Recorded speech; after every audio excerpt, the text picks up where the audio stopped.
believe is critical to the success of a technology startup is to say, no, it's not the role of the technologist, of the product visionary to determine what the product should be. It's the role of the product visionary to determine where there's a problem that technology can solve and what kind of technology can solve that problem. Then, when it comes to building it, the important part is making sure that the guys who are going to be building it understand what you're really trying to accomplish and turn them loose and let them create and get out of their way. Okay. That's interesting because I'm a business person, and if I could go back again, I wish I could have a more or less technology background. But I just kind of find it interesting, for someone who doesn't have that background, how could I add the most value?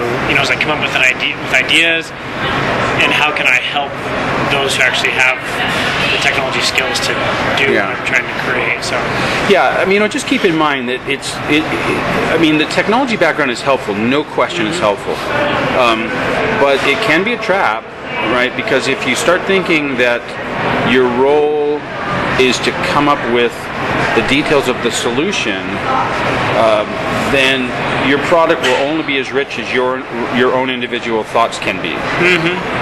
But if you understand that your role is to express as clearly and completely as possible the problem to the guys, to your technology team, then your solution can be as rich as the collective intelligence of the whole team.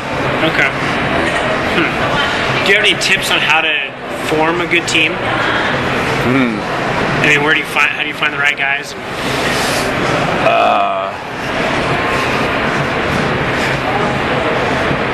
Well, it happens before you need it. It starts with building relationships with the people that you're working with now, knowing who you can trust, who you can have a good relationship with, what they're capable of, and helping them understand what you're capable of. When we were ready to start ramping up iFan, I reached back out to guys that I had met about 10 years before, and they knew my background. We'd worked together, and I was able to bring them on board.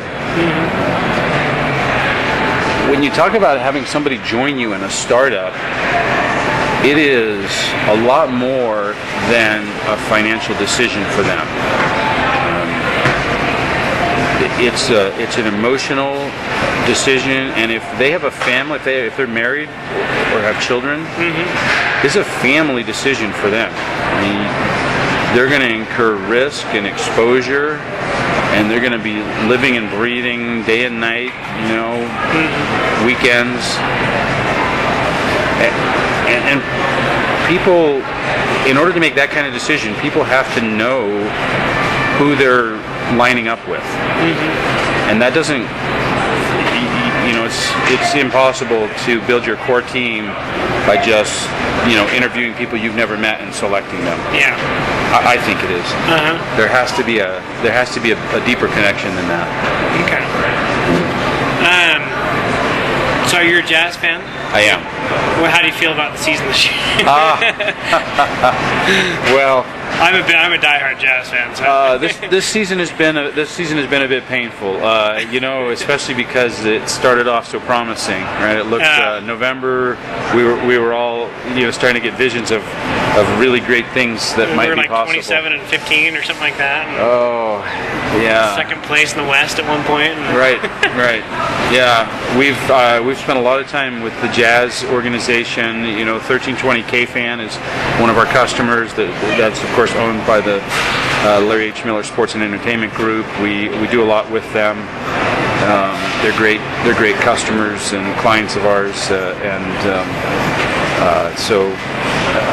we're supportive. With iFan, yeah. With iFan they are, and we're supportive of certainly of what they're trying to accomplish as the class organization, and they're trying to get the ship pointed in a good direction, and I think they're doing the right things there.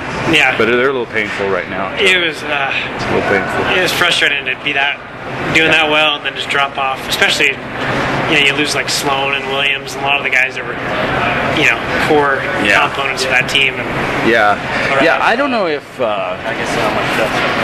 I mean, nobody can look into the crystal ball and tell exactly what's going to happen, but I think if they hadn't made the trade with Darren Williams, they could easily have found themselves this summer or next summer in a difficult situation where they might not have gotten anything.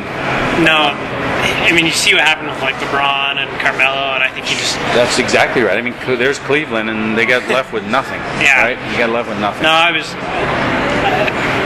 thought it was a smart move, but it was painful. it was a hard move. Yeah. Yeah. So, Yep. so I mean, just with that real quick, what kind of stuff do you do with like KFan?